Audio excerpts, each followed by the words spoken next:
Таджики, будьте бдительны. Досмотрите это видео до конца, и вы узнаете, как в Узбекистане продают билеты на несуществующие рейсы в Россию. Подписывайтесь на наше обновление и будете в курсе всех последних событий. В Узбекистане частная компания продала билеты как минимум 200 пассажирам на несуществующие чартерные рейсы российской авиакомпании iFly Airlines, сообщает пресс-служба Узбекистан Аэропорт. Полеты должны были осуществляться из Навои в Москву и Санкт-Петербург, но оказалось, что их не было в расписании. В международном аэропорту Навои сообщили, что в назначенный срок в воздушную гавань начали приезжать сотни людей, планирующих вылететь рейсами российской авиакомпании. По словам пассажиров, они приобретали авиабилеты в разных филиалах компании «Восток-Бухара», расположенных в Самарканде, Бухаре и Ургенче, говорится в сообщении. После этого случая сотрудники аэропорта Навои связались с компанией, реализовавшей билеты, чтобы урегулировать сложную ситуацию. Представители «Восток-Бухара» заявили, что всем пассажирам вернут деньги за билеты. Отметим, что последние несколько дней это уже не первый случай в Узбекистане, когда людям продают авиабилеты на несуществующие рейсы.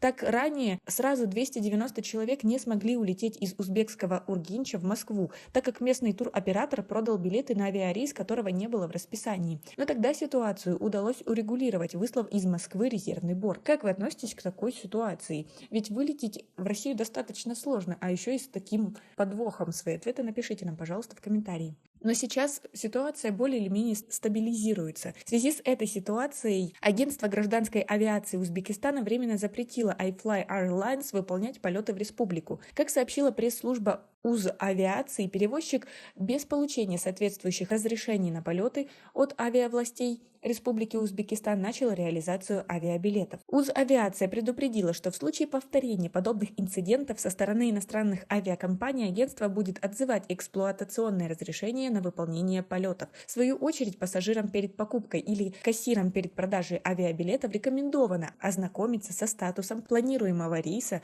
на сайте УЗ-авиации в разделе «Информационное табло». Тогда вас никто не сможет обмануть. Как вы относитесь к такому поведению авиакомпаний? Свои ответы напишите нам, пожалуйста, в комментарии. Будьте, пожалуйста, бдительны, чтобы не быть в этом списке потерпевших. У нас пока на этом все. Оцените наше видео подпиской и лайком. До скорой встречи.